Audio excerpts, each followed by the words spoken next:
welcome to Perth. For the next 90 minutes, we're going to take you to the edge and perhaps over it as we watch the world's best rally drivers contest Telecom Rally Australia, which will end in 3.5 days right here. For weeks before Telecom Rally Australia gets underway, all eyes in Perth are focused on Langley Park. A big workforce moves in as the unique purpose-built twin tracks, which will be the first test for drivers and cars, take shape on the banks of the Swan River. The Langley Park Special Super Stage gives spectators a unique close-up look at these very special, very fast rally cars in action. It's the only time cars virtually race each other head-to-head. But what makes Telecom Rally Australia such a daunting challenge for the drivers is the so-called ball-bearing gravel on Western Australia's bush rally roads. It's been likened to driving on marbles, and there's nothing quite like it anywhere else in the world. Heading into Telecom Rally Australia 1994, the media focus is on form driver Scotsman Colin McRae from the Subaru Impreza Works team. He arrives in Perth fresh from a win in the previous month in the Rally of New Zealand, a round of the World Rally Championship. McRae streeted the field, winning by a huge margin of more than 2 minutes from the second-placed Juha Kankkunen. But Kankkunen, 4 times World Rally Champion and a 4 times winner previously in Perth, is the #1 seed for the Australian event. Toyota Team Europe is using the Australian event for the official international debut of its new generation Celica GT4. How the car will perform is an unknown quantity. If Juha goes anything like he went last year, it would be very difficult. And he told me the new car was a lot faster than the old one, so... Hell of a lot faster. The 2 top seeds, Kankkunen and McRae, are fearless around the Langley Park circuit, fastest and highest over the big jump and thrilling the crowd of 18,000. Oh, yes, Juha Kankkunen got a dreadful start, left standing at the line for a moment, but the Subaru Impreza then had to give up the advantage to the Toyota Celica as it got the traction and shot down Riverside Drive. They both in various ways muffed the start. They're up against the times, equal at the moment at the head of the field, 3 of them. Possum Bourne, Richard Burns and Kenneth Eriksson, all on 1 minute 40 is the target for these two to dominate the field, to head off at the start tomorrow morning at 6 a.m. A tremendous jump over the top, nearly into 5th gear for Juha Kankkunen. A man that's won 21 World Championship rallies in about 90 he's contested. And an absolute master. But then spectacular over the top, desperately trying to slow the Subaru, is Colin McRae. And look at him, he's got everything tucked in nicely too. 1 minute 40, the time they're chasing. They're on 1:26 at the moment, coming up towards 1:27, out onto the bitumen first. Goes Colin McRae. He's ahead of Juha Kankkunen, so he's going to set the faster time of these two. The first round of the 30-round fight goes to McRae. He is simply dynamic, blazing around the twin tracks in 1 minute 37 seconds, 2 seconds clear of Kankkunen. It's Kenneth Eriksson's 4th visit to Perth. He's finished second twice before, and in 1994 has come back to win. But he knows how tough the event can be, also failing to finish here once before. And it's very difficult here because it's narrow. You have a lot of ball bearing split on the road, so it's very sometimes inconsistent traction and things like that. But I really enjoyed it, and we did a good race, so looking forward to start tonight. Eriksson's Mitsubishi Lancer is matched against the Subaru Impreza driven by the young Briton Richard Burns, making his first visit to Australia. They tie for 3rd fastest, just 1 second behind Kankkunen. Richard Burns really eager to get away, and he got a great start against Kenneth Eriksson as they head on down Riverside Drive, and I think the Subaru Impreza will have the advantage as they head onto the dirt. It does, but only barely, and it has that extra length of braking before it comes onto the dirt, so there's absolutely nothing in it at this point, and once again we're very likely to finish up with an even time here. It's just good to watch these guys in these very, very fast motorcars. They just look so special. Richard Burns has won every championship he's ever entered. He was rallying at the age of 14. He's only 23 now. He's already been the British champion. And now that final loop round towards the finishing line The flash guns going off like fury as they watch some of the world's top drivers. One from Sweden, one from Britain, and as you can see, they're level pegging. There's only a length between them. It's Ericsson in front of Burns, but a tremendous effort by Burns as he comes at him to the end. They probably got identical times. Ericsson and Burns' time is matched by New Zealand's Peter Possum Bourne. Head-to-head around Langley Park, Bourne finishes 2 seconds clear of Ross Dunkerton, the local champion. Dunkerton and many of the drivers find the track more slippery than they expected. Only 6 days earlier, it had been drenched with heavy rain, but has dried quickly to a rock-hard glaze. Bourne also describes the track as very slippery, but that's only one of the personal challenges facing him in the Telecom Rally Australia 1994. A year ago, the event was in mourning after a freak accident claimed the life of Bourne's co-driver and long-time friend, Roger Freeth. In the week before this year's rally, Bourne, the Subaru team and Roger Freeth's family held a private ceremony at the bush location where the tragedy occurred. A plaque left at the spot as a permanent memorial. Those memories of Roger Freeth make this year's event a double challenge for Possum Bourne. I think he'll be there giving me a hand. I hope he will be, you know, and he worked bloody hard towards my career. And for me to stop or give up or throw in the towel would mean that all that work that he put into it was for nothing. And I mean, that he would feel worse about that than anything else. So I know that I must carry on, and it's a good motivation factor. This is a damn good rally, and I want to try and do my best here. Back on the track, Neil Bates emerges as the quickest of the contenders chasing points for the Australian Rally Championship. As Neil Bates heads on down Riverside Drive, although he didn't get the jump, he certainly has the advantage as they head in onto the dirt section of Langley Park. And he will turn onto the dirt just marginally in front of Ed Ordinsky. Mind you, they're different categories of motor cars, and Neil Bates ought to be faster. Bates with the very important goal of finishing this event. He's had some DNFs in the Australian Rally Championship this year. Has seen the lead in the championship go to Michael Guest. It's vital for him, with double points counting in this event in the Australian title, that he get to the finish. So he won't be wanting to risk too much. A huge crowd has packed Langley Park.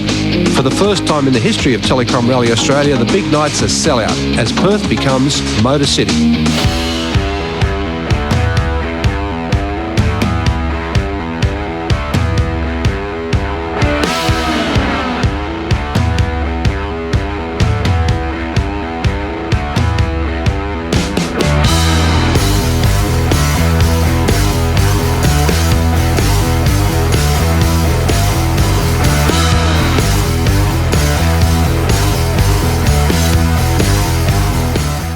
Driving Daihatsu's newest rally weapon, the 1.6 litre Charade.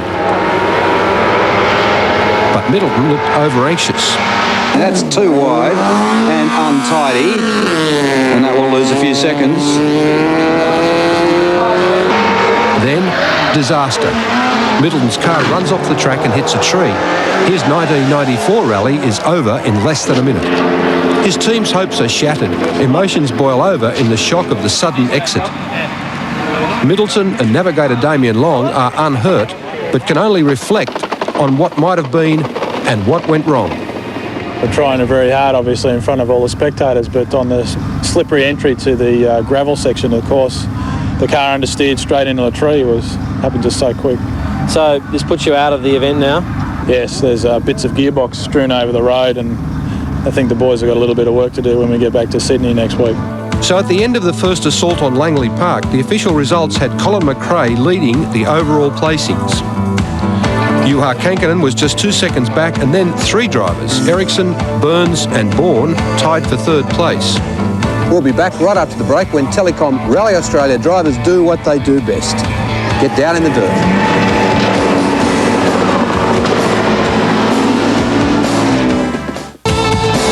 Welcome back. We're east of Perth now, where the Telecom Rally Australia drivers get serious.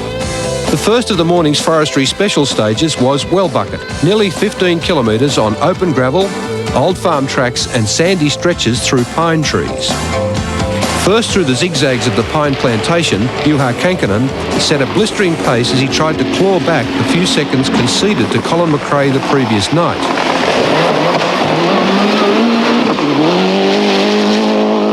The Scotsman reported finding the early going on the stage slippery, and with his car jumping out of 6th gear, was to drop 5 seconds to arch-rival Kankkunen.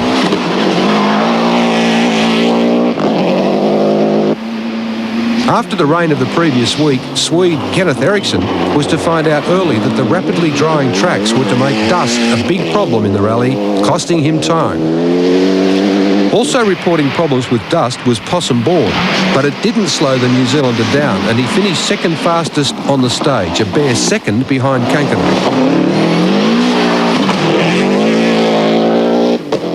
Telecom Rally Australia was vital for Newcastle's Michael Guest. He needed a good result to stay in the hunt for the Australian Rally Championship. But from the start, he looked to be having problems with his Mitsubishi Lancer. Defending Australian Rally champion Neil Bates in the Toyota Australia Works Team Celica looked good early and was well ahead of Guest and the other contender in the battle for the national title, Ed Ordinsky, in the Group N Lancer.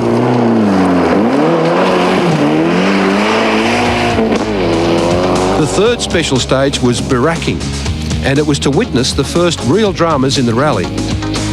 At the front of the field, Kenneth Eriksson was fastest on the stage, just 1 second ahead of McRae in the Subaru Impreza. Significantly, Kankkunen was 14 seconds off the pace around Biraking. It was a slower run which was to prove costly later in the rally. The dramas began when Ross Dunkerton punctured a rear tyre. He was able to drive on, but he dropped back from 6th to 8th. Then, disaster for Michael Guest. Mechanical failure causes his car to go out of control, running off the track and into a tree, blocking the course. It was a huge blow for Guest and navigator David Green. Coming around a slight left-hand corner on the second stage this morning, and the car just ended up 90 degrees to the road, just because it felt like it for no apparent reason, and then we ended up head-on into quite a large pine tree, and lucky neither of us got hurt, and we're strapped in the car pretty well, and when you can get out and walk away, well, it's not a real big drama. You can fix the car, but other things can be a bit harder than that. Back at the morning's first service stop, and Colin McRae was still having gearbox problems. Just with 6th gear, so I just have to hold it in. It's a bit of a problem because there's an awful lot of 6th gear sections in the stages.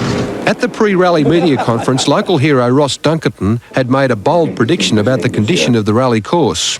In fact, the roads are probably in the best condition that I've ever seen the roads in as far as Rally Australia goes. In fact, you should see records broken by, 15 seconds at least. Ross was spot on. Colin McRae scorched around the notoriously difficult Helena stage, slashing 3 seconds off the old record. Possum Bourne continued his sizzling morning's performance, coming in second fastest.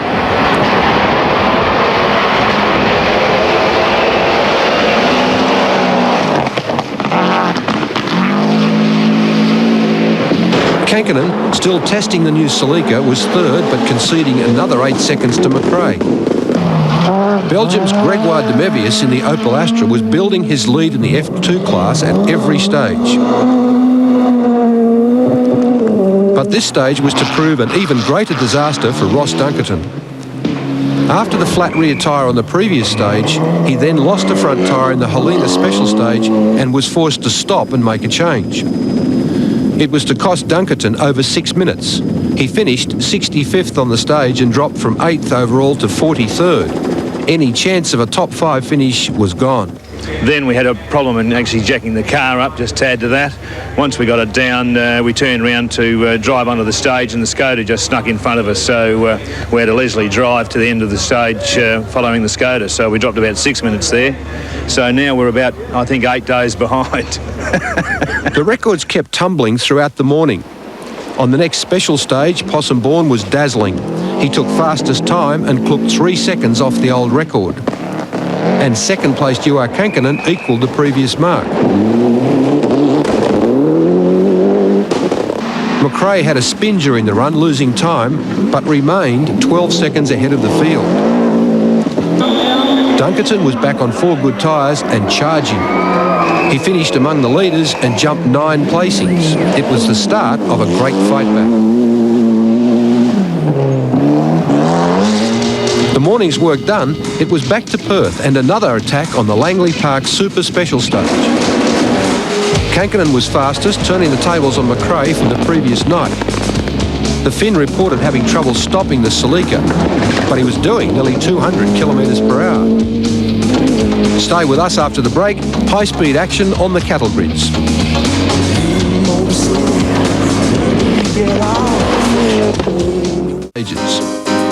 And the records keep tumbling. On special stage 7, the 4 leading cars all break the previous mark. Kankinen is fastest. McRae misses a hairpin bend and he's still having gearbox problems, but is also still second fastest. On to special stage 8, Flynn's. A touch over 32 kilometres, it's the longest run of the day. The stage was the scene of last year's fatality. Colin McRae produces perhaps one of the outstanding performances of Telecom Rally Australia 94, smashing the old Flynn's record by a whopping 35 seconds. Possum Bourne, pushing the 1993 tragedy aside, was just 1 second behind McRae. The Kiwi has moved into equal second outright. Kankinen and the young Briton Richard Burns in the third Works Impreza were also both inside the old record. Burns' good time was despite hitting a loose piece of wood on the road, damaging the right suspension and disabling the power steering. The next 3 special stages are clustered around the historic hamlet of York, and all are renowned for producing exciting rallying. Special stage 9 is York Railway, normally one of the fastest stages in the rally. Juha Kankinen looks intense on the line for the start and makes a flying start. He covers the 5.3 kilometre run through the picturesque countryside in just 2 minutes 36 seconds. The world champion isn't stopping to look at the views.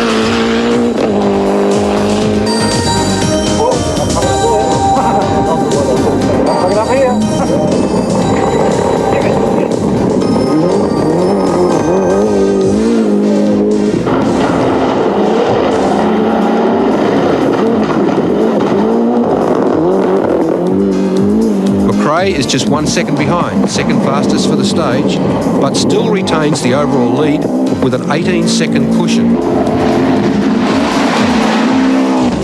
A huge battle is emerging between Possum Bourne and Swedish ace Kenneth Eriksson for third place. Over 4 special stages, virtual daylight has been separating the pair, the margin fluctuating between just 1 and 4 seconds. Richard Burns is holding 5th position overall, but is experiencing steering problems in the Impreza. Neil Bates is looking good in his battle for the Australian Rally Championship, reporting no problems and holding 7th overall. Just behind him, the always smooth-driving Ed Ordinsky, looking untroubled. The Skodas from the Czech Republic are back in Australia for the first time in 30 years. Drivers Pavel Sabira and Emil Trina have high hopes after reaching the top 10 placings in the recent Acropolis rally in Greece, where they outstayed many of the much larger turbocharged cars. They are leading the T1 class, but the 1.3 litre Skodas seem to be having problems achieving top performance on the dusty, gravel-top West Australian roads.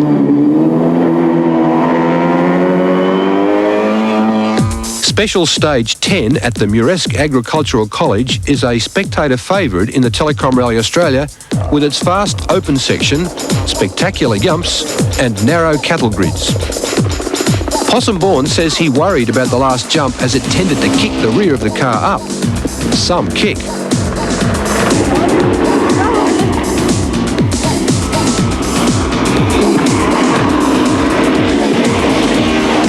Ross Dunkerton in the Lancer is cautious, taking the first jump slowly as they were higher than the previous year's rally. But later says that holding back was a mistake, which needlessly cost him time. The cattle grids, made famous by Dunkerton in previous years, again provide their own special thrills in 1994.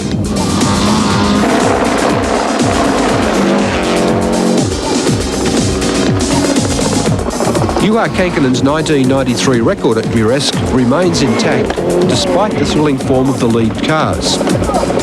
Subaru teammates Bourne and McRae dead heat for fastest time on the stage. Eriksson is only 1 second behind the pair. Kankinen, a further second back, 4th fastest. Despite his disappointment with his time at Muresk, Ross Dunkerton has continued his gutsy fight back after his morning tyres problems. He's climbed back to 16th position overall, and in 6 special stages he's jumped nearly 30 placings. We lost 8 minutes. Once you've lost 8 minutes, in fact, in this rally, if you lose 2 minutes, you're probably out of it. But with 8 minutes, it was really pointless in doing anything silly with the motor car, and that's what we're doing today, just sort of tonking along and making sure we get to the end. All the cars head for the centre of York. The regroup is a major spectator point each year. It gives the public a close-up look at the drivers as they record their check-in times and gives the drivers some time to take stock. Juha Kankinen is still testing the full potential of his new car. We have been playing around with the transmission today, but okay, it's working, but still it's not as we want it to be. Richard Burns, hailed as a star of future world rallying, has had his first taste of West Australian gravel. The conditions here are so unique, it'll take a little bit of getting used to. And maybe by tomorrow we'll be a little bit more on the pace. Possum Bourne has been a big performer so far. It's an important event as he presses for points to overhaul Ericsson in the battle for Asia Pacific Series Championship. I just wanted to get sort of up with Kenneth and them and not let them get away or think they hit me, you know. Yeah, it's not good for your own motivation in that to be too far away. Ed Ordinsky is looking comfortable, leading the Group N class and holding a solid second in the battle with Neil Bates for the Australian Rally Championship points. The cars ran pretty well. We had a small problem with a gear cable popping off a clip, and we ran a stage with just 2 gears, but all is well, and even that didn't cost us too much time. Bates is sitting on 6th place outright and feeling confident if his car holds together after some disappointments in recent rallies. The day's gone extremely well for us today, probably except for the first stage this morning we're a bit slow on, but apart from that it's been quite good. Regroup over, it's on to the Mount Observation Special Stage west of York, traditionally fast and open. The stage again provides some thrilling jumps.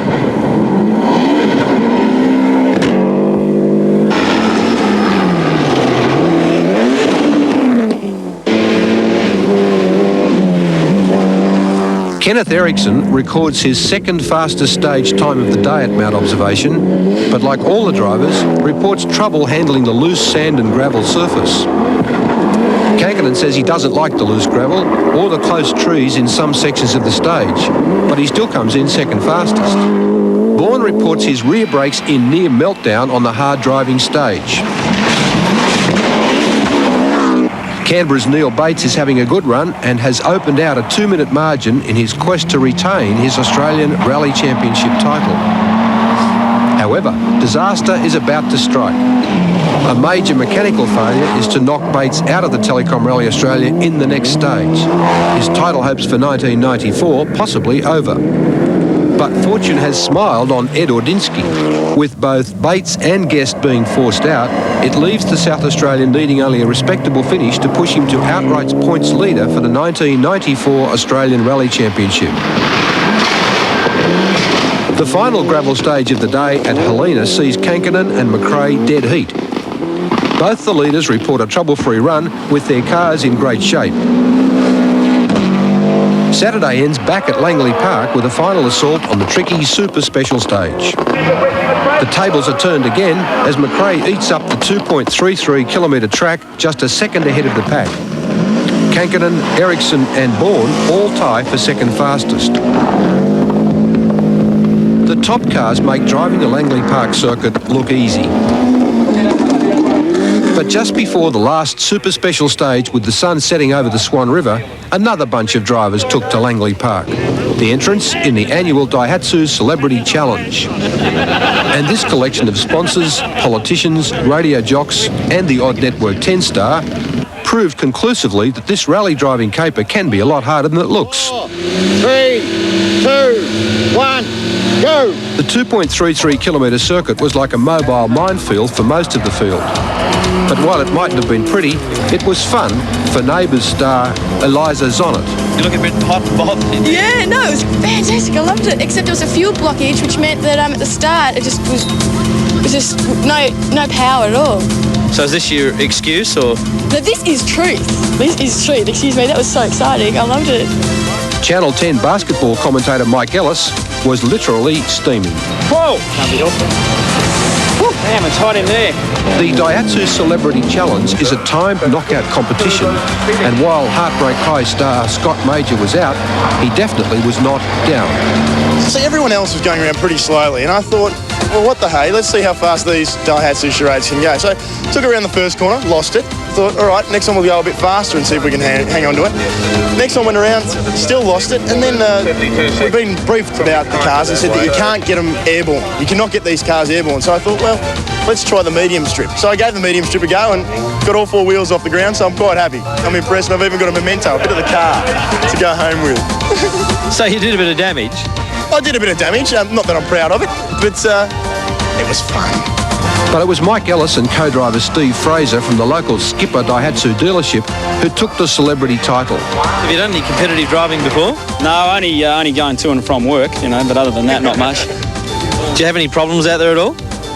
Yeah, definitely the start. I got all excited and I was ready to take off and I went straight to second and took off in second. I thought, this is pretty clever. I wonder why I was going, Back at the Perth Entertainment Centre later that night for the Wildcats NBL match, Mike just couldn't wait to tell national television audience all about his big win. Here am I. A little bit of action there, racing along. It was great fun, but I really do admire the main drivers because they're just so talented. The leaderboard at the end of the first day's competition in Telecom Rally Australia 1994 has set the stage for an enthralling battle. Colin McRae remains first overall with a margin of just 16 seconds back to Juha Kankkunen. The seesawing battle between Possumborn in third place and Kenneth Eriksson stays tight with just a 2-second gap between them. But Ed Ordinsky puts the state of play into perspective. There's a long way to go yet. Our lead's around about 3 minutes. That's reasonably comfortable, but, bear in mind it's a huge day tomorrow. After the break, a look at the nuts and bolts of Telecom Rally Australia. Been called forest racing, and it's amongst the tall timber on Western Australia's gravel-top terrain that Telecom Rally Australia tests cars and drivers to the limit.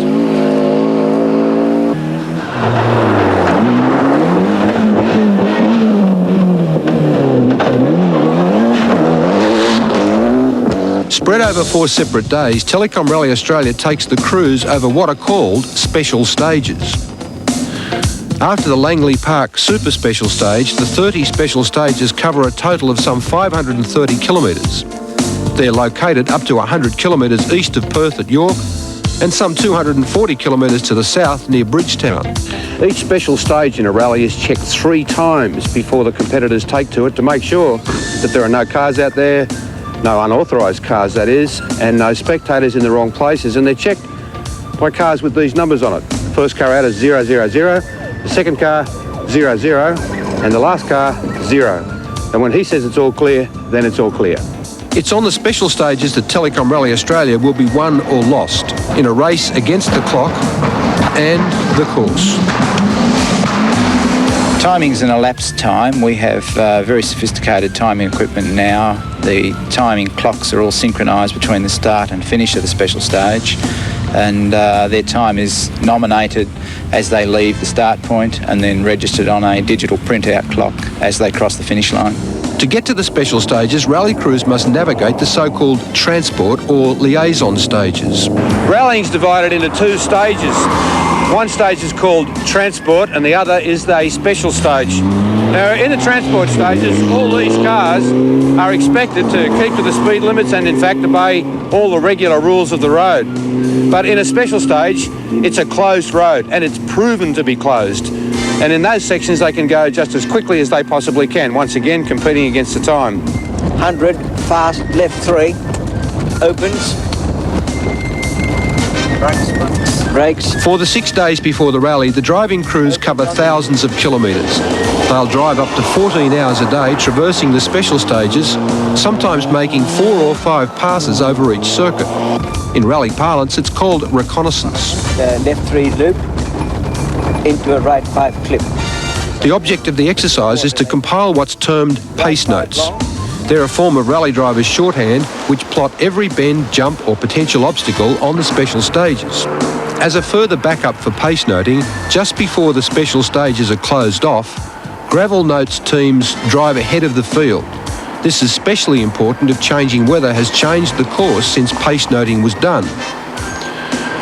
Former British rally champion Jimmy McRae has been compiling son Colin's gravel notes for 3 years now. We actually go through the stages prior to the stages closing for the competitors, and basically we go through with Colin's and Richard Burns's notes and just mark in all the places where there's mud or holes, or alter the notes really to because the conditions have changed from they did the recce.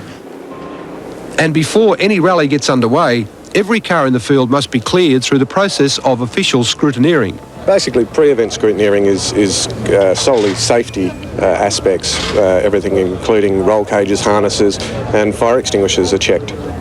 Is your attitude different to the factory teams than it is to the privateer teams at the back of the field? Oh, certainly not from a safety point of view. All cars have to be equal. You can't compromise in safety. What do you do if the cars aren't up to standard? Well, they're given a represent time. We allow them, depending on the type of repair that has to be done, we allow them a certain time and send them away, and they come back and we have another look at it. And generally they're fixed within that time. The extensive rules governing rallying are aimed at ensuring fair, fast competition, but with stringent safety standards. Rally Australia's spectator safety record is envied around the world.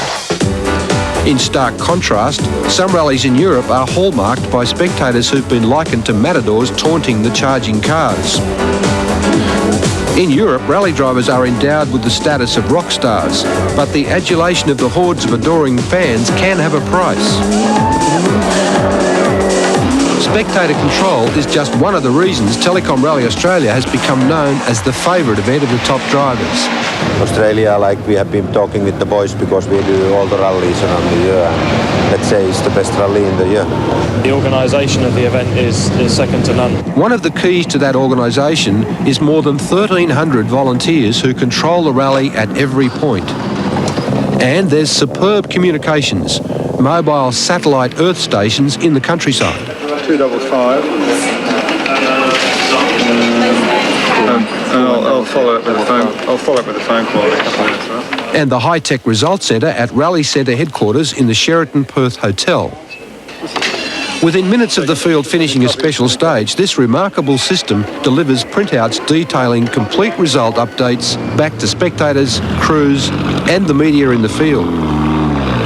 Day 3 of Telecom Rally Australia, the longest and the toughest in the event. It begins early at the Myara Special Stage, about 70 kilometres southeast of Perth. The stage is a run of just under 11 kilometres through natural forest areas on open sandy roads, but it's just a taste of what lies ahead. After a dawn start, the crews will be back in their cars for 15.5 hours before arriving back in Perth on Sunday night. They'll cover about 250 kilometres of special stages and nearly 900 kilometres of transport stages. It's a daunting schedule, but will virtually decide the winners and losers in Telecom Rally Australia 1994.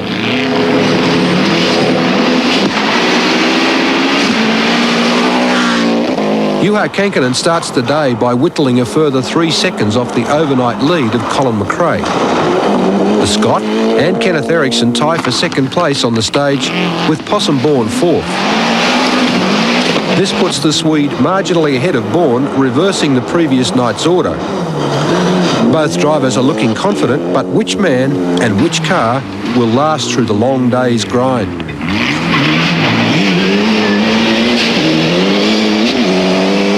Quite tight now, all of us, so it's a big fight, yeah. My car's set up really good for these roads, so it's good, and we just hope it's like that all the rally, but it should be. Feels good, the car. It feels really strong, and it's got a lot of torque, so you can get it into the corner and really let it get down in the revs, and you get more traction that way, and you stand on it and away it goes, so it's going good. Back in the day's early running, and Gregoire de Mevius was purring along in the neat 2-litre Opel, continuing where he left off on Saturday, a clear leader in the F2 class. Further south to the Murray Pines Special Stage with its uncharacteristic driving surface. Instead of gravel, there's a high proportion of clay which turns rock hard in the dry weather. McRae sets a blistering pace on Murray Pines, finishing a full 9 seconds ahead of arch-rival Kankinen. Possum Bourne is second fastest. He again leapfrogs Eriksson, the Kiwi back in front by 2 seconds in their battle. And fresh drama on stage 15.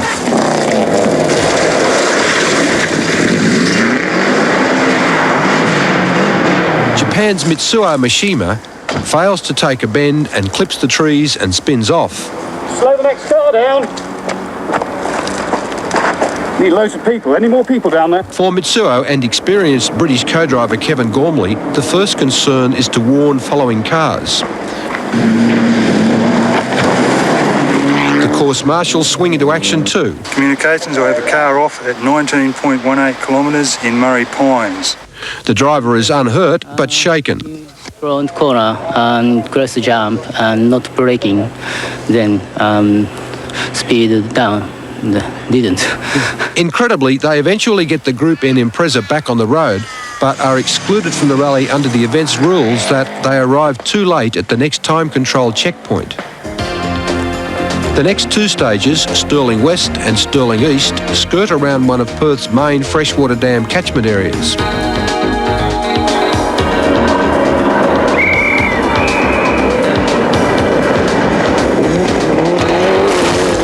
On Stirling West, Johan Kankkunen's back in business, running the fastest and taking another 4 seconds off McRae. The neck-and-neck Bourne and Ericsson dead heat. What a battle. On Stirling East, the Flying Finn in the new Celica GT4 is again fastest and shaves another 7 seconds off McRae's lead. The margin now down to just 11 seconds. Bourne was third fastest, 8 seconds ahead of Ericsson.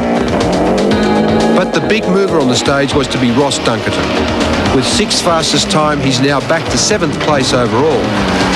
Don't forget, just 24 hours earlier, Dunkerton had plunged to 43rd in the field. ML Trina's rally ends on the Stirling East stage. His Skoda hits a tree and is out of the running. On the next stage, Kankkunen continues to attack. Again, taking fastest time and another 4 seconds back from McRae, the margin between the two leaders now down to a nail-biting 7 seconds.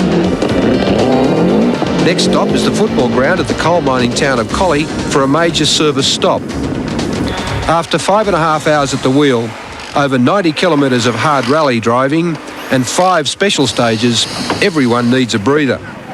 The morning's honours have been taken by Johan Kankkunen and navigator Nicky Grist with wins on 4 of the 6 stages. Nicky, obviously a very important time in the rally. You've closed to within 7 seconds of Colin McRae. What's the plan from here? Okay, carry on. Try and take as much time as we can. Obviously, nobody wants to finish second. If you can take the lead, well, all the better. Especially now we're getting into 3 very long stages, and especially the next one, the longest of the rally. It's quite critical, so we'll have to see. Do you think these stages suit your car or his more? Okay, I mean, our car is obviously going well at the moment. We'd like to have 100 kilos less on our car. It weighs too much, but generally it'll suit us both, I think. It'll be a good fight.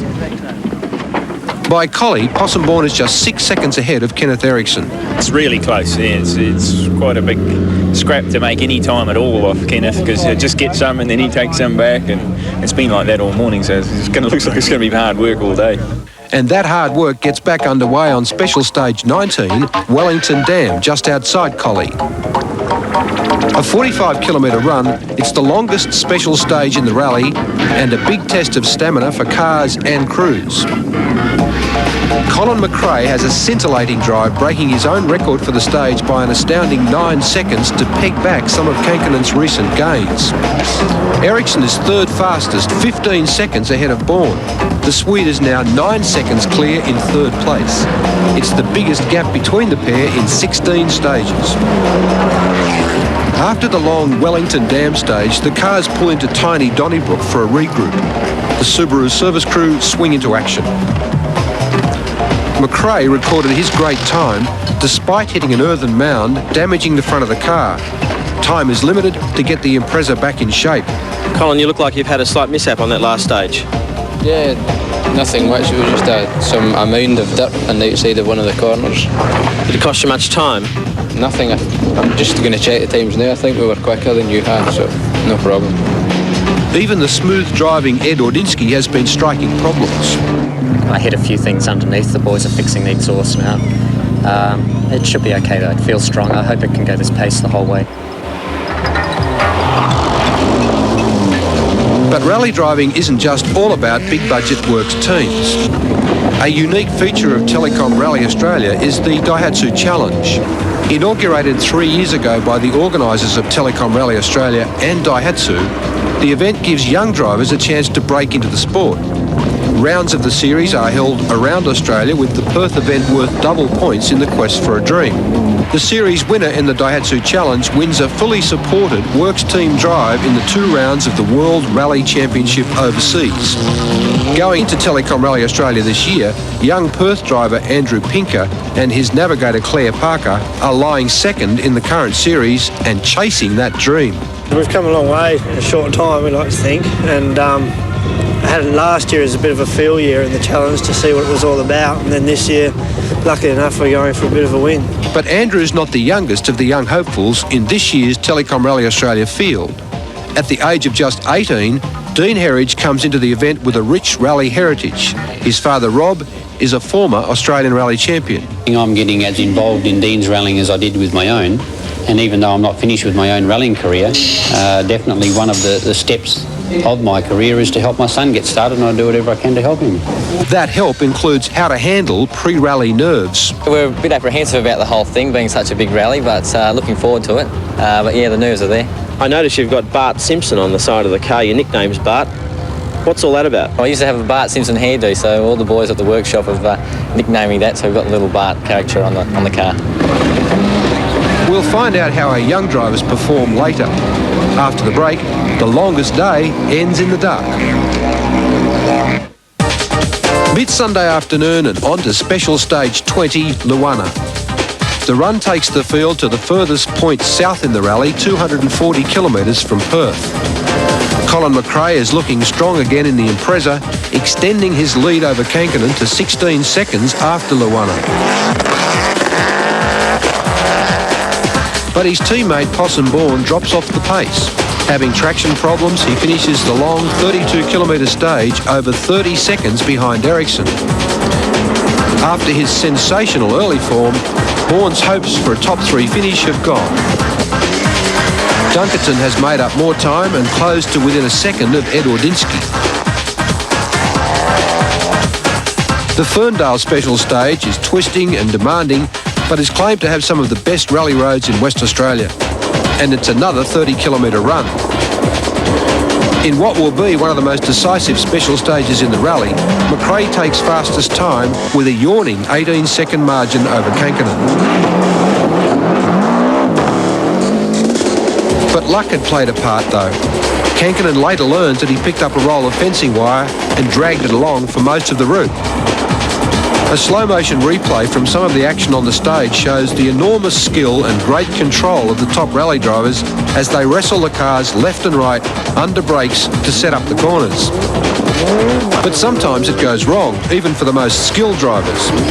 Kenneth Ericsson spins and stops at a hairpin on the Ferndale stage, losing 4 to 5 seconds while he struggles to get the Lancer back into gear. Then, incredibly, on the next stage, Ericsson repeats the error, spinning and stalling again while cornering. At a service stop, the Mitsubishi Team Rally Art crew strive to get things back in the groove. We started off with some brake problems this morning. We couldn't bleed the brakes properly, and we kept on having a spongy pedal.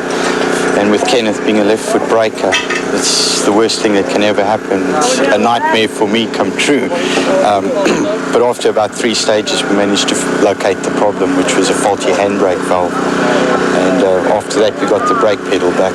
We got some confidence in the car again. The next stage, Dongara Ridge, produces another fastest time for Kankkunen, but McRae's lead is now a more comfortable 30 seconds. Back on the Brunswick Special Stage for the second time that day, McRae is fastest, setting the same record time as Kankkunen when he took the honours earlier. Night is beginning to fall as the drivers reach the Harvey Puir Special Stage. Just over 8 kilometres long, tight and twisting on narrow sand tracks through stands of pine trees, times are relatively slow. Only a second separates Kankkunen and McRae on the stage. Ericsson cements his 3rd outright placing, and Dunkerton consolidates 6th place.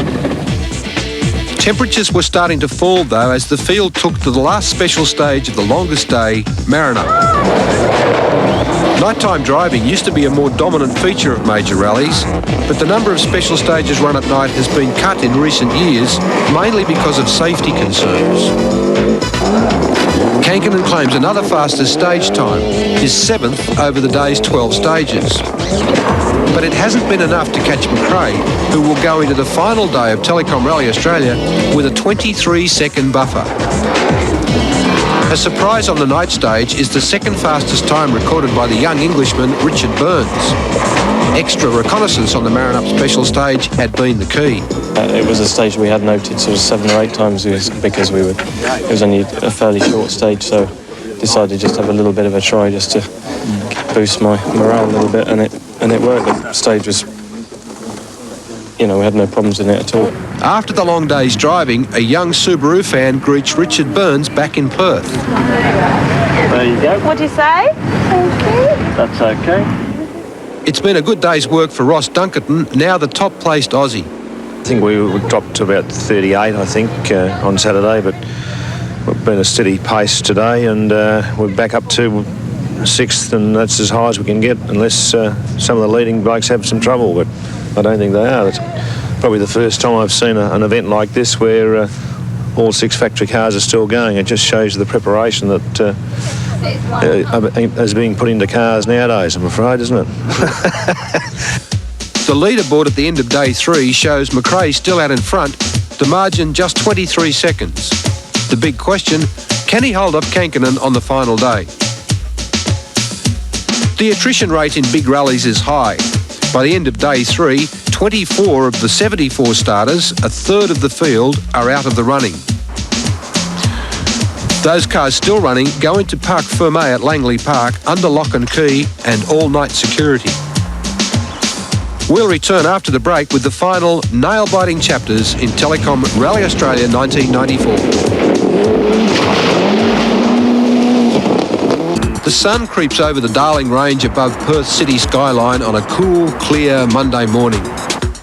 On Langley Park, the wraps start coming off, ready for the final assault.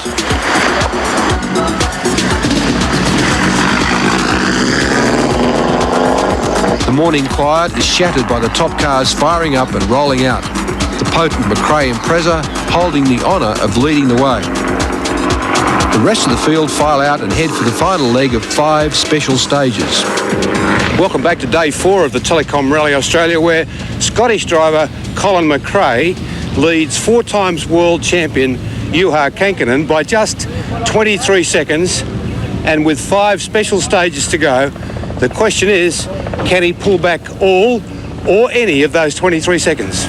On the day's first special stage, Kankkunen is immediately on the attack, slicing another 6 seconds off the McRae lead. The cars then move on to the final quartet of special stages. They're spread out like a cloverleaf from the Bunnings Timber Camp, 100 kilometres southeast of Perth. Special stage 27 is Bunnings East, a 15-kilometre run over fast-flowing gravel with a series of so-called yumps and a finish at the famous water splash. All eyes are on Colin McRae as he drives hard to protect his fast-shrinking lead. In the back of McRae's mind is last year's Telecom Rally Australia, when a mishap at the end of the rally dropped him from a safe 2nd down to 6th place. Will he succumb to the relentless pressure from the chasing Kankkunen?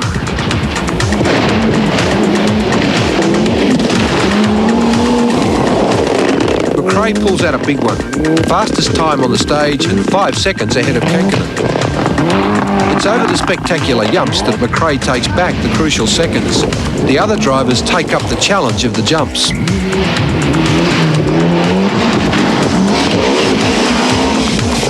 Every year, a big crowd is drawn to the splash pit, which marks the end of 2 of the final morning special stages. The spectators thrilled by the action as the cars hit the water.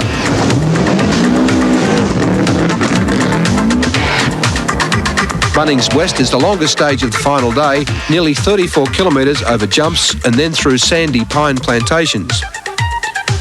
For Kankkunen, this is just another day at the office. He thrives on the pressure. His challenge not yet over, the Celica blitzes the stage, taking another 3 seconds back from the leader.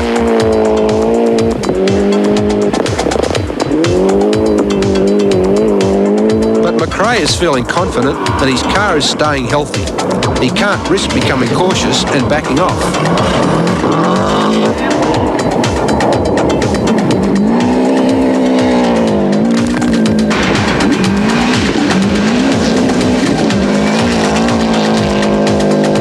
Despite having the wrong tyres, Ericsson surges a further 20 seconds clear of Possum Bourne. The margin blows out nearly a minute 20. The Swede enjoying the biggest comfort zone of the rally in his battle with the Kiwi.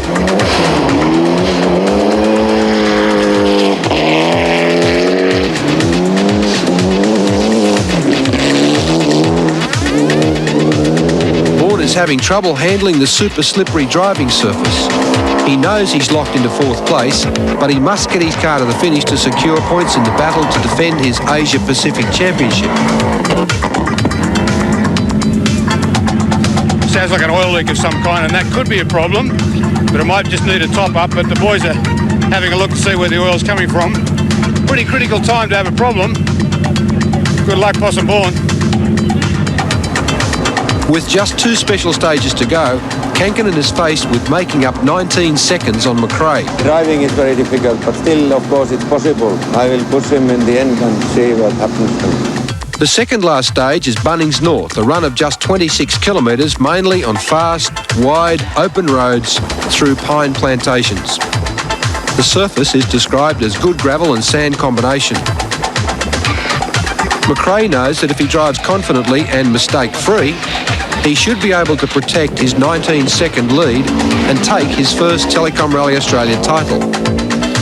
And coming hard on the heels of his recent win in New Zealand, 1994 is shaping up as McRae's best year yet at the top level of the sport.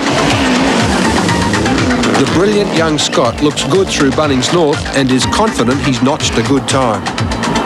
Other drivers testing a new car would be happy with placing a close second to a driver in McRae's dazzling form. But Juha Kankinen only knows how to drive to win. The 4 times world champion is hungry for his 5th Telecom Rally Australia Championship. He notches yet another faster stage time on Bunnings North. Kankinen is 6 seconds faster than McRae, and the margin at the top has been whittled down to 13 seconds with just 1 special stage to run.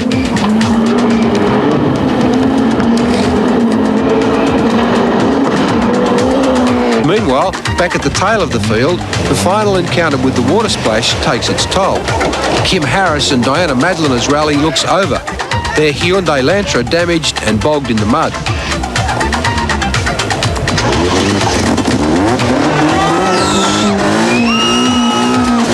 They'll record the slowest time on the stage, but persistence finally pays off. Harris and Madlener will make it to the final stage and finish their rally. Nathan Wysocki in a Corolla is placed 46th, and it didn't get much better in the final plunge through the water. Reverse gear was eventually the answer, helped by some push and chase by navigator Aubrey Thompson. The sideshow is over. The focus for the spectators goes back to the thrilling fight for first between McRae and Kankinen, between the Subaru and the Toyota. It all comes down to this. Some 540 kilometres and 30 stages of special rallying over 3.5 days, and all there is in it is 13 seconds. The results? Well, we'll know in a minute.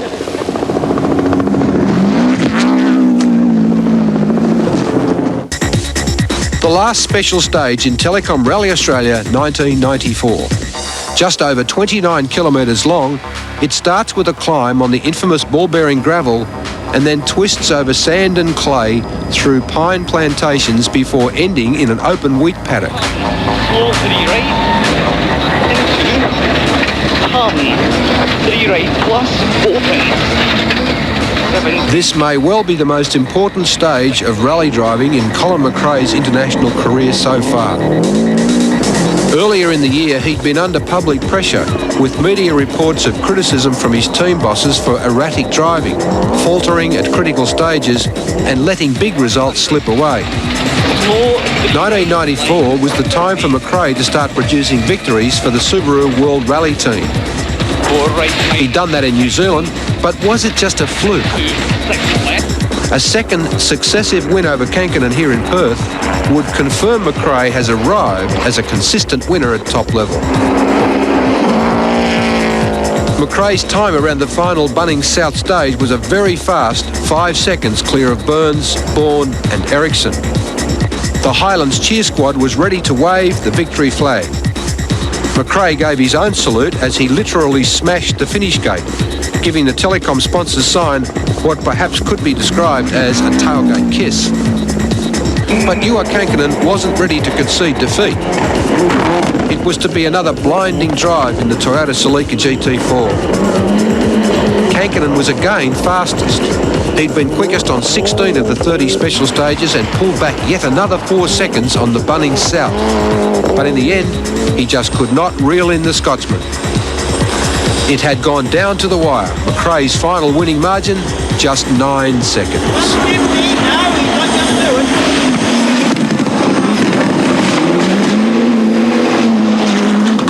Juha always goes well in these sort of stages, but 13 seconds wasn't very comfortable.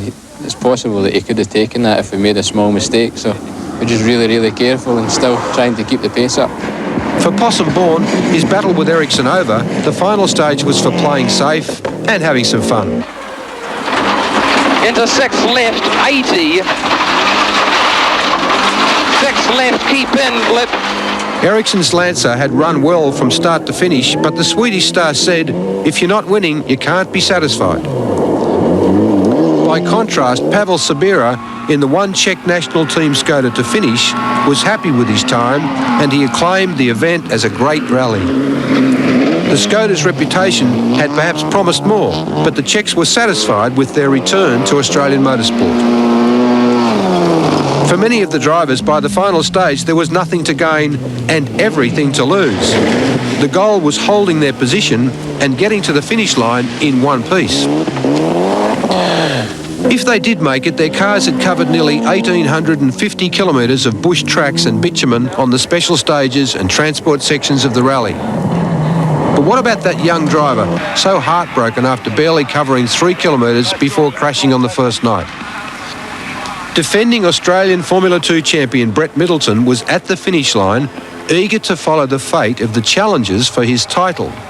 And as sometimes happens in rallies, cruel fate had been kind. In our benefit, our major opposition in the event, Justin Barham driving a Corolla, has now DNF'd, which gives us almost an unbeatable lead in the Formula 2 Championship for the Australian Series. So we've just got to finish one more event towards the end of the year and wrap up another title. With all the drama and action over, the 1994 overall leaderboard looked like this. Colin McRae and Derek Ringer officially first. Kankkunen and Grist second. Kenneth Ericsson and Staffan Parmenter were third. The Bourne Circum team fourth. The Telecom Rally Australia rookie Richard Burns was fifth. And Ross Dunkerton, the top-placed Aussie, in sixth position. Stay with us. After the break, winners are grinners.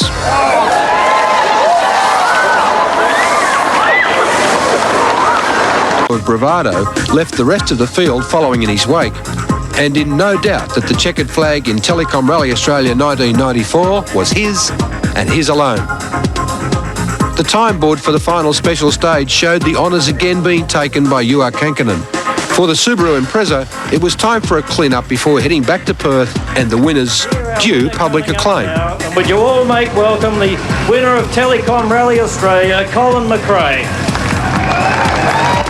Colin, congratulations. A tough event? Yeah, very tough and very close all the way to the end. Did you think that Juha could catch you at any stage? I wasn't. I was fairly confident this morning that I could stay in front, but not fully, because he's very quick in these stages, and he's probably one of the only other guys that could make a big attack and take the time back. How do you compare this with the victory you had in New Zealand a month or so back? Obviously, it's not full world championship, but I think it's been a lot harder to win here than it was in New Zealand. Well done. Thank you. A big crowd packed Perth's Forest Place to see their rally heroes. Navigator Derek Ringer paid high praise to his winning driver. Yeah, I'm sure Colin is the fastest of the world drivers just now, and he's rapidly also becoming the best. McRae and Ringer basked in the glory of the winner's traditional champagne toast.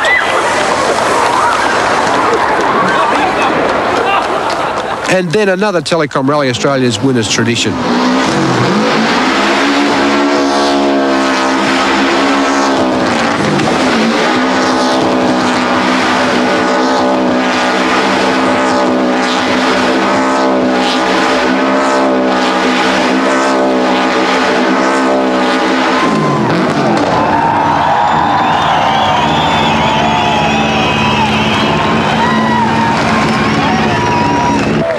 For a disappointed Juha Kankkunen, it had still been a stunning debut for the new Toyota Celica.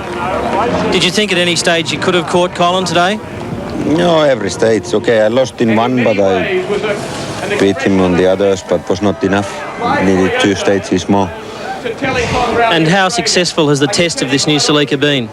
No, I think it was very good because, I mean, we didn't have any main problems. It's just little things, and when we get the car little better, it will be all right.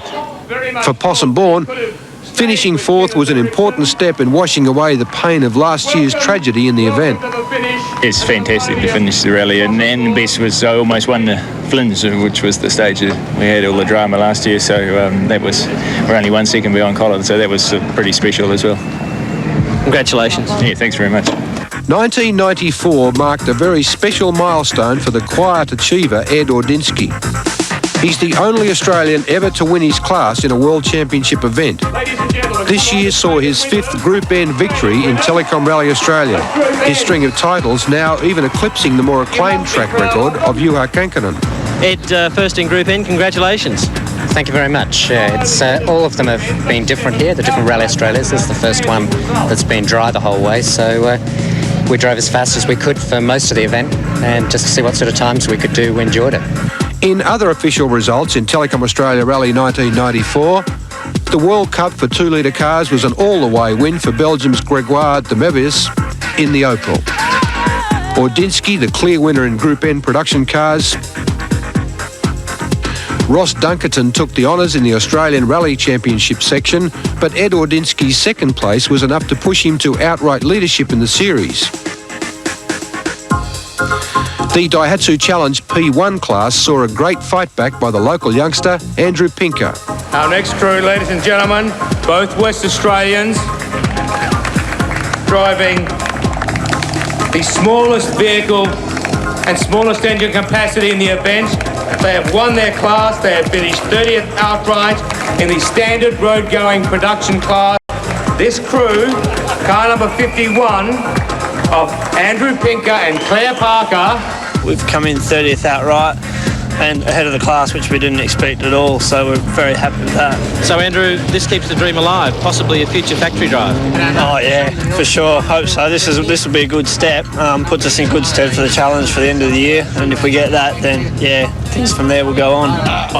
Very young crew here that have done a great job over 3 very, very tough days. Car number 54. And joy for young rookie Dean Herridge. Last in Group A, but he did finish. 27 other starters failed to make it to the end. Well, Dean Herridge, you've finished your first international rally and the youngest driver to do so. How do you feel? Yeah, pretty good. We're happy, of course, of finishing. We had a few problems earlier on Saturday evening where we lost sort of 45 minutes and debated whether to continue or not, dropping us sort of to dead last. But we thought we'd continue just for the experience and sort of learn as much as we could from it, which we did, and finish the rally. And finally, some rally philosophy from the top-placed Aussie and a hometown hero. Roscoe, what happened today? We had a bit of trouble with the gear selection, and I just couldn't get it in. But that happens in life as well, eh?